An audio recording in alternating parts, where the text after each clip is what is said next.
We are starting something brand new tonight. We're starting Life Lessons with Lane. As I say in kind of the introductory video that's out on Facebook now, I'm not teaching these lessons. I'm learning along with you guys and learning from different folks that we'll have sitting at this table with me. In fact, if you'll go on Facebook and look for that post that we put out, it will be a big help to us. Not just with that, but any video that we're doing connected with this after this one is concluded. If you go on and like that video, share that video, that'll be a huge help in getting the word out. But today, got a very special guest, very special to me, Sarah Sanders, and we found out during the practice round that Sarah Sanders in politics is the governor of Arkansas, and she is not the governor of Arkansas. This is our daughter-in-law, Sarah. Got married to Zachary, a year and a half ago now, right? And so Sarah's got a very compelling story to tell, and I'm excited to bring her on. Just a personal note that Jennifer and I, we've talked about it several times. You know how and I mentioned this when they were getting married, you know how nobody's ever good enough for your kid, right? We're wrong. She's good enough, and she's a great individual, and you'll find that out as you hear her story. So, Sarah, welcome. Thank you for joining with us tonight, and we're very interested in hearing your story. So why don't you just tell us, I guess, just kind of a little bit in general about you, just kind of introduce yourself to these fine folks who were here to hear your story. So, like I said, I'm Sarah Sanders. I got married to Zachary in February of 2024. I'm Miss Jennifer, Mr. Lane's favorite daughter-in-law. And Zachary and I live in Metter. We have 2 dogs. And I currently work at the Sunshine House Regional Children's Advocacy Center. I'm a forensic interviewer as well as a CSEC advocate, which is child exploitation and trafficking. I also do court advocacy. I'm a child and family advocate, so I do parenting classes. And then I also accompany kids to court and also for forensic medical exams. So I'm very, very passionate about that job. I absolutely love it. I love our team and what we do. I guess do you want me to just start from? Well, I was going to say, for those of you all who are from Savannah and you think that everybody has to be from Savannah, she's not far away because you're born and raised in Statesboro, right? Yes. Okay. Yes. So my grandparents, I was born in Statesboro and I've lived there my whole life and went to school there. But my grandparents and my grandparents have lived in Metter, which is about 30 minutes outside of Statesboro, for as long as I can remember. And my mom has also worked there for as long as I can remember. So I kind of have always been back and forth between Metter and Statesboro. So now we live in Metter, which I always said I would never live there because it's got 3 red lights, 1 grocery store. I mean, it's very small, but now I can't imagine us being anywhere else. I absolutely love it. And anytime I go anywhere that has more than 3 red lights, I'm like, take me back. Please take me back home. So I'm getting used to Savannah. I'm getting better. I let Zachary drive. So the first time I ever came here, I actually missed the turn-in for their house, and I also missed it wanted me to get on the Truman, I think. Missed it 3 times. I was like, never driving here again. Can't do it. So, but since then, I've learned different routes, so I like it. But I went to Bullock Academy in Statesboro, went there my whole life, and then once I graduated from there, I moved off to Georgia Southwestern State University in Americus, Georgia, another little town. And I graduated there in 2022 with a bachelor's degree in psychology with a minor in criminal justice and sociology. So loved every minute of it. So yeah. Well, so here she is, and she's got a great story to tell. In fact, it wasn't too long ago, Sarah. A lot of these folks are in here because they're interested in your story. When you had your recent thing when you went in the hospital, and we kind of shared that, and a lot of people were praying. And I had somebody as recently as this past Sunday say, "Well, how's your daughter-in-law?" I'm like, that was a long time ago. Yeah. She's fine now. Yeah, I'm good. So anyway, they want to hear your story. So just tell us, I guess, just how you grew up and everything was fine, and then all of a sudden you had this surprise. So Yes, so I was born with a liver disease called biliary atresia.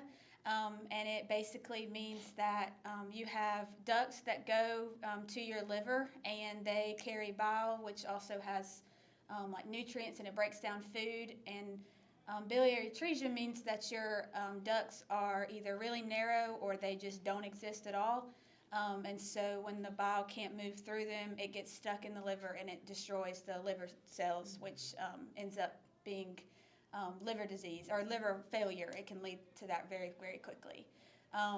It is very, very rare, and there wasn't a lot of information about it, at least when I was young, but it was pretty immediate that my parents and doctors knew something was wrong. We went to several different hospitals, and from my understanding, I was very little, but from my understanding that nobody could really figure it out until we ended up at Children's Healthcare of Atlanta, the Eggleston campus.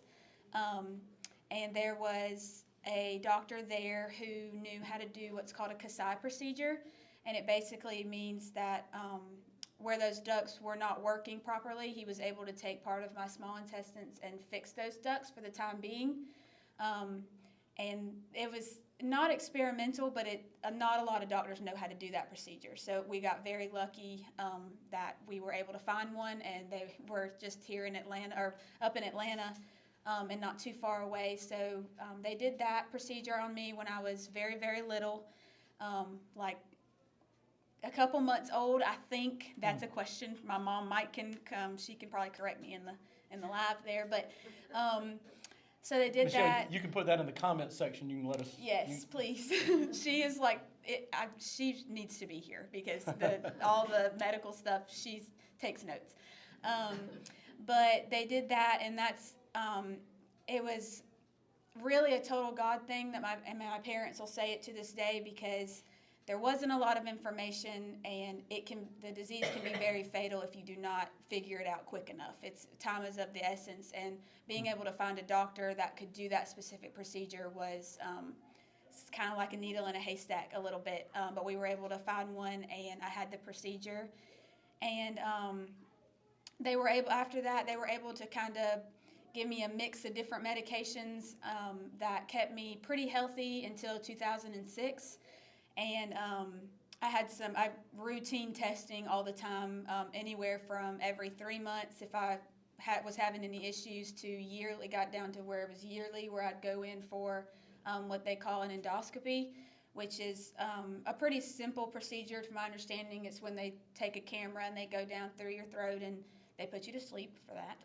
But they go down in there and they basically just have a little camera and they look around, and if those ducts had any, sometimes they explained it to me in the children's hospital as a kid as like you have a water hose, and if somebody pokes a hole in it and then it leaks, if they found, that's what it looked like, and they would bandage it and they would inject it with medicine to heal it.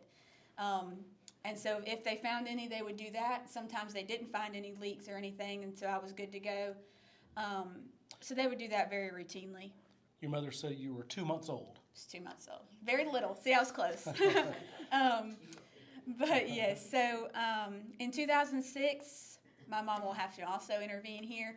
Something was going on, and I ended up getting put on the transplant list. I'm not sure how long that I was actually on the list, but it prevented me from doing a couple things at that age. I know that I was supposed to be a flower girl at my uncle's wedding, and I couldn't fly, so I had to stay home for that. But growing up, there was only a couple things that really I felt like hindered me, and it was more of a mental thing when I got older. When I was young, I don't really feel now that anything was really different for me, but as I got older, I realized, things were different, and I went to a very small school. It was a small private school in Statesboro, and it was very heavy on athletics, and I was not able to play any sports that if I were to get hit in the stomach, it would really mess things up. So, I really wanted to play soccer, couldn't play soccer. Riding horses, just being, jostled around, was a no-go. Santa brought me a trampoline one year for Christmas. Santa had to come get it because we didn't realize that I couldn't jump on a trampoline. But for those couple days that I had that joker, I was going at it. I was loving it.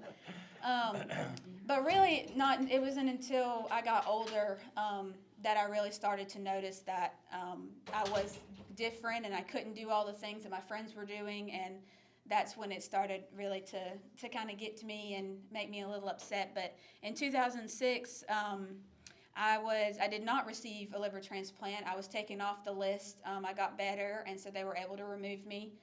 And I just kind of carried on with life as normal. I went to school. I got into competitive dance.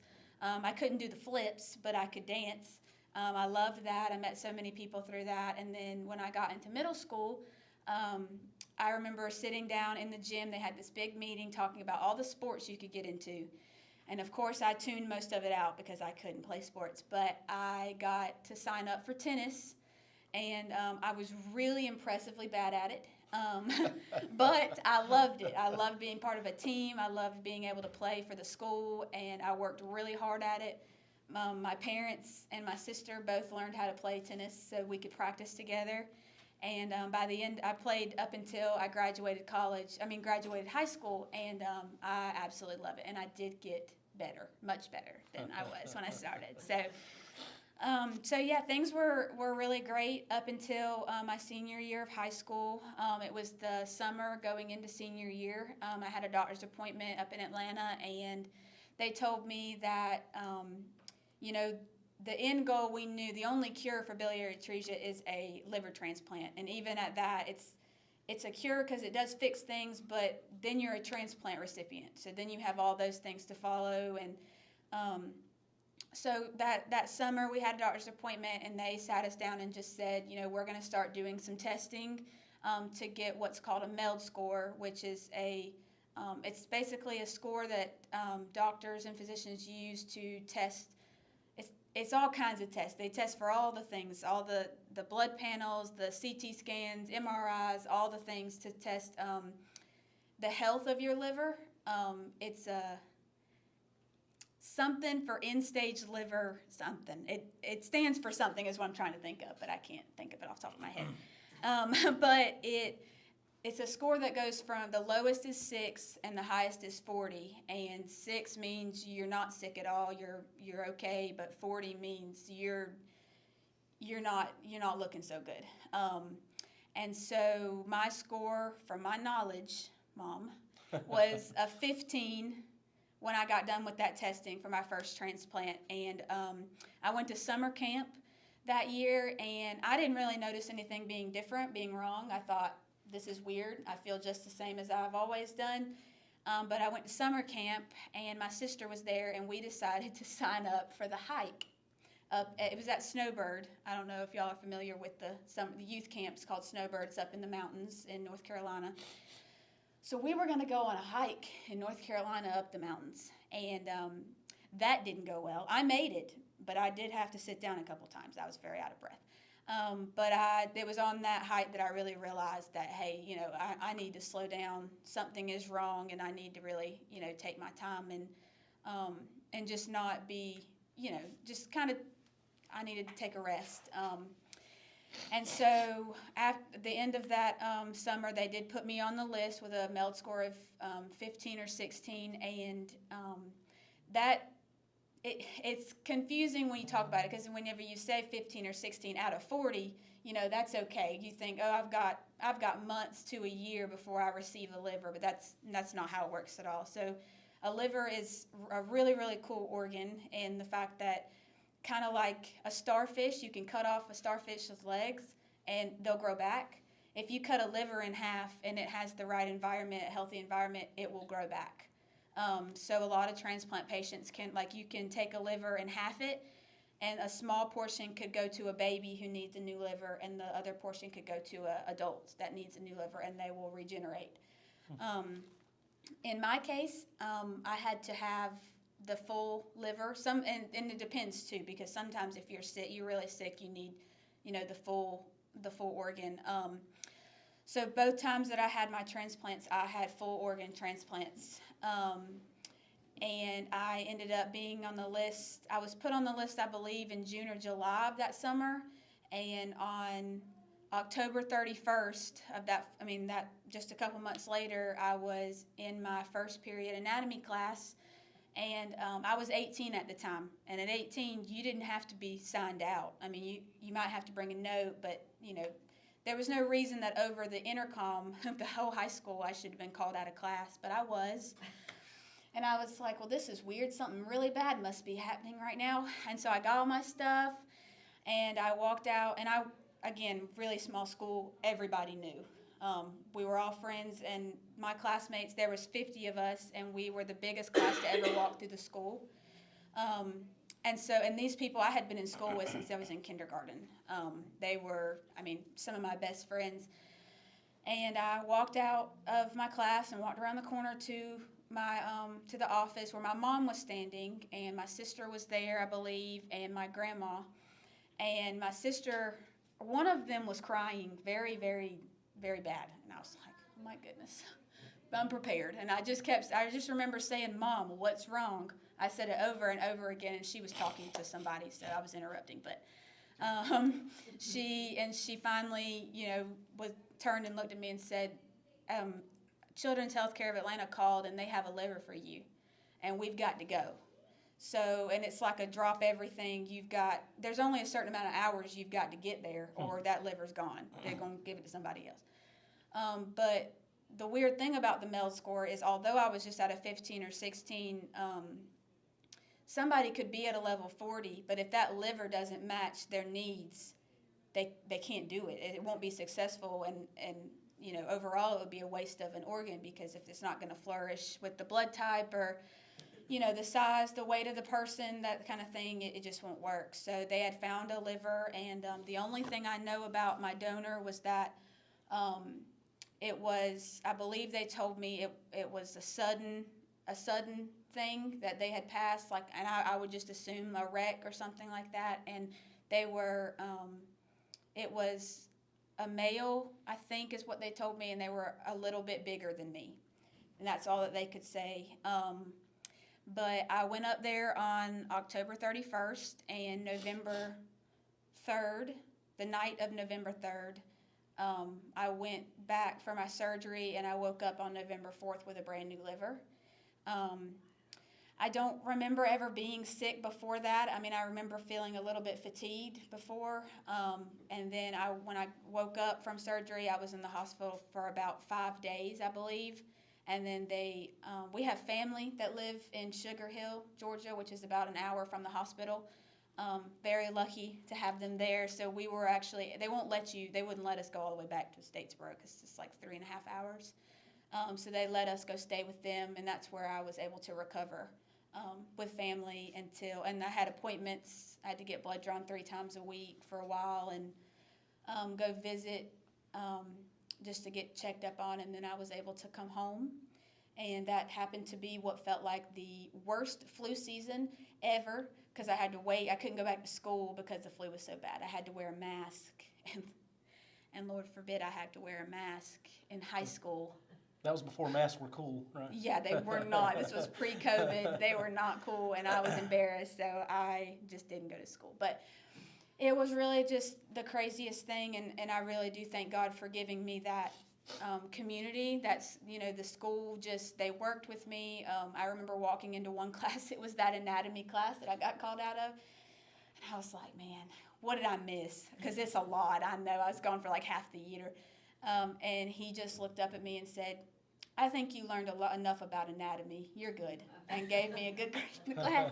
So just the community, the friends that, welcomed me back with open arms. They made signs. They sent pictures. It really, I never felt left out. I felt that they were all surrounding me. They would come visit me, all the things. And I really do just think it was such a blessing that happened during that time, because I really felt like I wasn't, they weren't just carrying on without me, but they really did include me in everything. And I got to play tennis that year for my senior season. I got to go to prom. I got to walk at graduation. And I got to speak at baccalaureate that year. I got to give my testimony to my youth group that year. So it really was just a huge blessing. And my parents were there every step of the way. Oh my goodness, I would not have made it without my parents or my sister during that time. They helped me with so many things, and just nurses are great, and I have so much respect, and I love them. But when you're an 18-year-old girl and you need help, like going to the bathroom or taking a shower, you need your mama. You want your mama, and I'm so thankful. I never spent a night alone in the hospital. I never had to wonder, the only time my mom or dad ever left was to run downstairs, maybe go get something to eat, but it was quick. They didn't want to miss anything, and so it was just a crazy experience to be 18 and going through that. But then at the same time, my parents were definitely my rock in that, and just they always pointed me to God and showed me how much, all these people that were praying for me that I didn't even know, these prayer groups that were sending blankets and all these fun things, all these gift baskets and toys, and just people I had never even met from all over Georgia were sending me stuff, and it was just the coolest experience. And I actually have an uncle, Uncle Joe, and he lives in Alabama. And I had heard from him. He texts me a lot, and he's my grandfather's brother.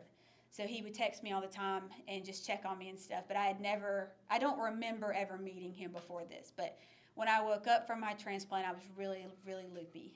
And they asked me who I wanted to see, because the entire family was in the waiting room, all of them, and friends and all the things. We've got a really big family. And I was like, I want to see my granddaddy. Bring him back here. And so I'm laying there and I'm so loopy. And so one of them leaves, or my dad must have left and brought, my granddaddy was supposed to come back. Well, Uncle Joe walked in.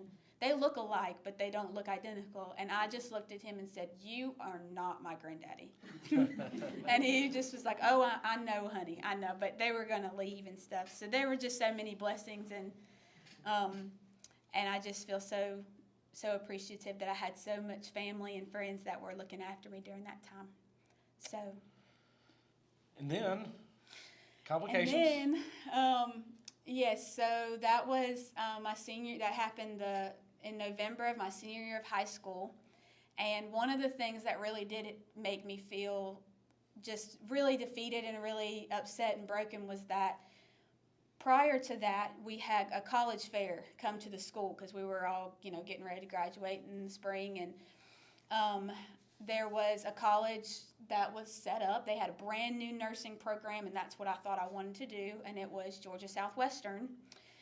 Well, it was in Americus. It was 3 hours away, and there's no way if I got a call, the transplant team said that if I got a call, my parents were 3 hours away and I was 3 hours away, there'd be no way there would just be not enough time. So I could not go away for college.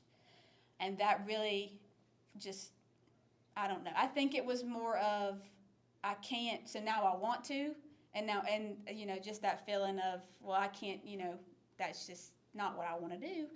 And so once I had my transplant, I was so excited. I applied to Georgia Southwestern. I was so set on being a nurse. And so after that, I was like, this is where I'm going. And so I went, and I did not, obviously, I'm not a nurse, so that didn't work. But I just realized very quickly that I could not, I couldn't do that. That wasn't my calling. I respect it so much, and I wish I could do that, but I just felt like I had too much, just a little bit of trauma, just a little bit of, it made me nervous, and just even being in a hospital at the time made me really uncomfortable. And so I did not do that, but I did go to college, and I met some of my very best friends through that. But the thing about a transplant is you can go into what's called rejection. So you take immunosuppressants every day, and that tells the rest of your organs, it keeps them compromised so that they can't attack your new organ, because they see that as a foreign object. So they constantly want to attack it. And sometimes based on you have to be very vigilant about adjusting medication based on what the doctors say. So if you miss a dose, or they miss that, that adjustment there, you can go into rejection, and the way to test for that is a biopsy, and they have to do that in a hospital. And your liver can only take so much of that. So normally it's about 4 to 5 times that your liver can go into rejection before it's not working anymore. And so then you're back to square one. So over the course of my college years, the rejection kept occurring. They think that it was just medication, just they couldn't figure out the right dose and that it just couldn't keep up with me. More like I should have slowed down probably, but so just on and off, I would have to go in and they do a biopsy and then 3 doses of very high steroids through an IV. And once they do that, you're good to go. You can go home and you feel a little cruddy for a day or 2, but then they adjust your medication and you're okay. But after about 4 times of that, it was my junior year of college in the spring, or January or February, I got COVID for the first time, and I was okay. I was winded, but that was about it. And then I got the vaccine in August, the first one in August, and then I got the second one in early October, I believe. And I don't know if something happened with that, or it's just my body, but I have never had an intolerance to dairy. I absolutely love dairy, all things.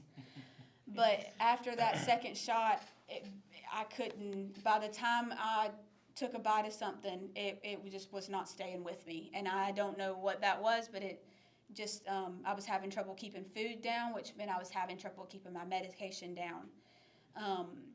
And so I ended up moving home because the doctors did say, hey, this isn't looking great. We're going to have to monitor you a little closer. So the beginning of my senior year of college, I had to move home. And that was extremely hard for me because all my friends, we were all graduating. I had walked through college with all of them. I loved them so much. And I was just afraid that if I left, I would be, just left out a little bit. I had also just handed over presidency of my sorority when I came in as a freshman. By sophomore year, the end of my sophomore year, I had taken over presidency of my sorority, and I was a member of Student Government Association. I was a tour guide for the school, and I was honored to be a GSW Marshal, which meant that President Jimmy Carter and his wife, they had started or played a huge role within the school, so the GSW Marshals were like their right-hand people within the school. It was such a cool experience. And so all those things, I just had to drop them. I didn't get to finish them. I didn't get to graduate with them, and that was extremely hard. But I ended up moving home, and I am a huge family gal, so it wasn't the end of the world, but I was sad. But in December, that was in the midst of COVID, so my friends that were supposed to graduate in May, they didn't get to walk at graduation, but they opened it back up in December to allow for them to walk. And so I went back to celebrate with them. We went to a restaurant it's an outside deal, so we weren't, all crowded in and everything. But the next morning I woke up and I just didn't feel right. And there is actually a toxin in everybody's blood that your liver filters. And if your liver's not working correctly, it can make you very confused. And I can remember getting in my car that next day to drive home. And I had been to and from Americus a billion times, but I sat down in that car and I didn't know how to get home. And I called my mom, and I was just like, I don't know what's going on, but I can't get home. Like I could turn on my GPS, but I didn't do that. I just called them, and before I finished my sentence, I could hear my dad's truck cranking up, and my mom, they were coming to get me, and they did. They drove 3 hours just to come get me and turn around and come back. And I was very sick. That was December 20th of 2021. And I just did not feel good. Turns out I had COVID. I had the other strain that made it feel like the flu. So I was having trouble keeping my medication down and everything. And just the day or two after Christmas, my parents finally just took me to the emergency room. And they gave me, they ran a couple tests, but the emergency room in Statesboro. Not that it's a bad emergency room, but I'm a transplant patient, and I needed to be with my transplant team. So they immediately airlifted me to Emory Hospital, and that was the hardest thing that I've ever had to do in my entire life, because it was COVID, and it's an adult hospital, and my parents couldn't come with me. And I was stuck there in and out of the ICU. I was septic. I was having an allergic reactions to a couple different medications, but I had the phone charger from my dad's truck and the clothes that I wore to the emergency room and my phone, and that was all. I didn't have anything, and most importantly, I did not have my parents. And I can remember my mom and dad, begging the doctors, like, what if one of us comes to the room and just doesn't leave the room? Like, we will just sit there, we'll order room service, whatever. They wouldn't let them. So I was there for, I believe, 14 or 15 days right by myself, because they just let COVID run its course. They won't retest you, but you can't have visitors until you test negative, or until you're negative. But at the time, the quarantine time was 14 days. And like I said, that my parents played such a huge role in my recovery and my transplant the first time. Not having them there was extremely traumatic for me. And just the, waking up in the middle of the night and your blood pressure's too low and they're rushing you to the to the ICU. I mean, there was just a lot that went on that just absolutely scared the life out of me. And I had to really, really lean on the fact that God was with me and He was not going to leave me. And I might be alone it might seem like I'm alone in this room, but I'm not. And I just remember praying to Him every single night and every day, please tell me I'm going to get out of this. Please tell me I'm going to get to go home. And listening to Christian music was the only way that I was able to fall asleep at night or get up and do anything. I was just, constantly very shaken up and freaked out. So, but after those 14 days, I remember my parents were finally able to come see me. They were in the parking garage. And a funny thing was, they gave me a lot of medicine, so sometimes I was a little loopy. But my sister was 17. She was about to turn 18. Well, because of COVID, they wouldn't let anybody under 18 in the building. So my mom came in and she said, "Your sister is 18. She's 18. She's just trying to repeat it." And I was like, "She's 18." So anytime the nurses would come in, I'd say, "My sister's 18. My sister's 18." And they're like, "That is so good. That's so good." But they finally got to come, and when I tell y'all, they did not leave my side, not for a moment. I always had somebody there, and finally, on January the 13th, it was the night that the Georgia Bulldogs won the national championship. That's the night I had my second transplant. They wheeled me back right after they did the fireworks at the Georgia game, because I could hear it. And they wheeled me back, and they actually weren't able to finish the surgery because they said that, I guess, I don't know if it was I had lost so much weight or I had been there for so long that my weight was too low. But they couldn't close my wound, so they had to stop the surgery and let me lay there for 3 or 4 days and then go back in, and they finished the surgery. Sarah, that wasn't it at all. The doctors were excited about the Georgia game, and they were out partying. That's what it was. I guess. I am sweating. Yeah. It's hot in here. It is hot. Yes, it is. But yes, so I went back the 13th, and I think it finished, or I went back on the 11th, and I think they finished it on the 13th or 14th. My mom will probably correct you in the comments. That once they were able to be there, I was a little bit better. I was still just, a little traumatized still, but I was there for, I don't even remember, a long time, because I had to relearn how to walk, how to get up by myself. I mean, you think about a scar that goes all the way across your stomach, those muscles are gone. So learning how to use my arms to get myself up, how to put my pants back on, how to put my shirt on. I'd get so aggravated because I was just young, and I thought that I knew what I was doing, and I would probably give that little nurse so much attitude because she was trying to teach me how to put my pants on, and I'm like, I don't need help. And she would be like, so what are you going to do if you need to put your pants on, and how are you going to do it if I don't teach you? And I'm like, I have a mom. She's sitting right there. She will help me. And she's like, well, we need you to learn how to do it. It's like the muscle. You're rebuilding muscle. And so, but I apologized. They knew I apologized, I promise. But I just the walk in, standing up to brush your teeth and brush your hair, man, I'd be so out of breath. I was really struggling. My mom having to help me take a shower. I remember one night my dad, it was the night they moved me from ICU to a regular room, and they gave me this nurse and this tech that did not get along. This was just a freak thing. I had such good nurses the entire time. I really did. And I'm sure these people were great, but it was night shift, and I got put on these people's floor, and they needed to move me from one bed to the next bed. And they sent this very, very small lady in there to do that, and I'm no help at all. I have no muscles. And I looked at that little lady, and I looked at my dad, and my dad is very tall. I mean, he could pick me up. And I looked at this little lady, and I looked at my dad, and I'm like, please help, please. And so he did. I mean, he just picked me up, turned me around, put me down, and she tried to help, but boy, she would have dropped me right down on that floor. And I wouldn't have blamed her either, because I was just dead weight at that point. But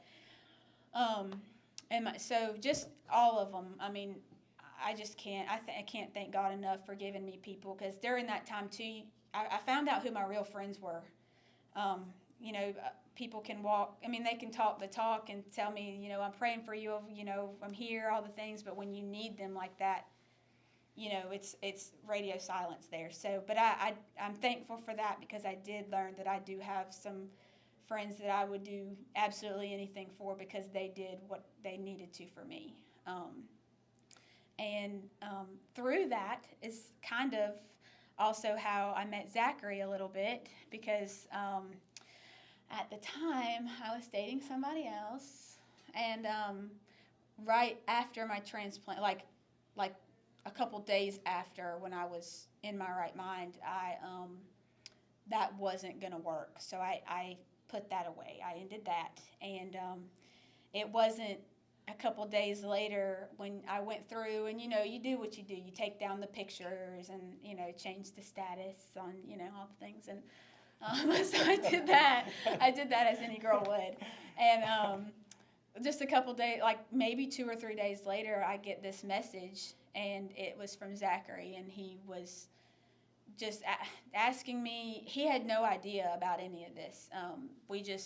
We knew of each other, but we didn't really know each other, and he asked me if I was still dating that person, and I said nope.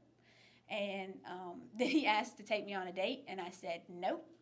And then we just talked for a while, and finally he asked me.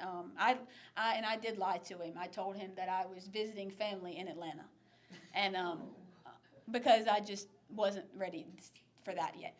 I did tell him though before we actually went out on a date, but and then he eventually he asked me on a date, and I said yes, and so that's kind of, it just was a crazy thing, because I'm that other relationship that I was in, I don't know that I would have had the heart, because I just am the type of person that I feel bad, and I get, it's empathy, but it's almost to a fault at that point, because I had put up with a lot, and I don't know that I would have been able to go to do that without learning about me as a person and what I needed through my transplant, if that makes sense. I knew that I needed somebody who was going to be there for me. I needed somebody who was going to step in and be a nurse and help me get up off the bed because I can't use my muscle, things like that. And that just wasn't being shown at the time. And I don't know that I would have learned that without that transplant experience. And and with my family too, again, I just, I thank God. That's the biggest thing, that just the prayers and everything coming from all these people that don't even know me. They've never met me before. They know nothing about me other than I was sick in the hospital and that I was going through this in my age.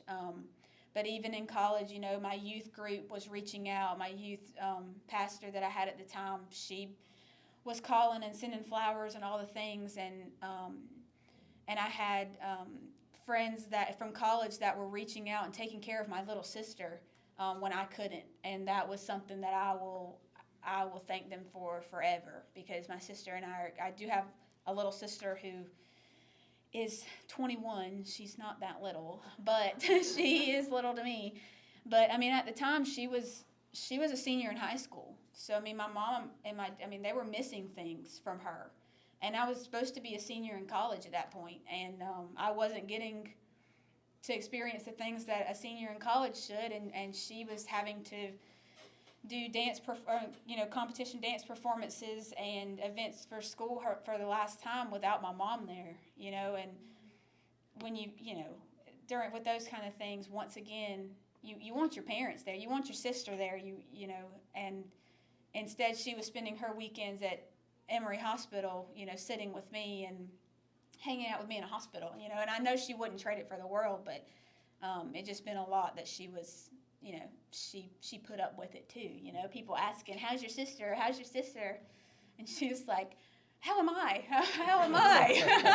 I'm losing it over here, but yes, I did have one friend in particular, her name is Allie Keener, it's her birthday today, and she really did step up for my sister, and I can't thank her enough for that. So Allie, if you're watching, shout out to you. But she when I remember talking to Emma when I was in recovery, and she said, Allie was the only one who asked me how I was doing. I know I joked about that earlier, but she, you need somebody to check up on how she's doing. She's, trying to bounce information back and forth from all these people, and all these people are asking, how's your mom, how's your dad, how's your sister? But she said Allie was one of the only ones that really, truly asked how she was doing, and was a shoulder for her to cry on, and was someone for her to vent to. And because in that situation, you do feel bad for getting aggravated or something when, she's get aggravated that somebody's missing something, but she feels bad for saying that, but sometimes you need to just get it off your chest and things like that, and I don't blame her for that at all, but I do appreciate everybody being there for her. So yeah. So as a person of faith, talking to people of faith, and probably that's why most of the folks who are watching as well, what would you say? What advice would you give? And we've got looks like 9 minutes. What advice would you give to people who are either dealing with health issues or else have a loved one who is dealing with health issues? I would definitely say that the power of prayer is real, and that prayer works, and I will say that forever and ever now, because I truly believe that the people that were praying for me that I don't even know and still don't know, it's not like they were seeking all this praise and thank yous and stuff, but the power of prayer is real, and even though it might not seem like it, there's a song out there, and I think it's by Mercy Me, it's called Even If, and it goes on to say, I know you can heal, and I know you can do this, I know you can move mountains, but even if you don't, I still praise you and I still love you. So just understanding that, yes, prayer works, even if it doesn't work out like you think it's going to work out or how you want it to. It's that it's working. You just can't see it quite yet, and to just take that and hold on to that. And if you know somebody that's going through it, with medical stuff and in and out of the hospital or anything, just showing up, just being there, mowing the grass, cleaning a house, bringing food, whatever, it really does mean a lot, even if you, not staying or hanging around, you just dropping it off, things like that, because my family needed that, and we received it, and it was such a blessing. So I would definitely say to just show up whenever you can, even when you're not asked. And that prayer works. So spread the word and just ask for prayers wherever you can. You know, I always have people ask me, because of what I do and how many interactions I have to have with people who are sick. They always say, I don't know what to say, you know? And I just tell them, sometimes there's nothing you can say. It's just doing something or just being there. They're not going to remember what you say anyway, you know? They're just going to remember that you were there. So, okay. Anybody have any questions of any kind that you'd like to ask? Fairly quick, yeah. I just want to say I appreciate you coming here and sharing that. It's all easy to sit here and start holding mine.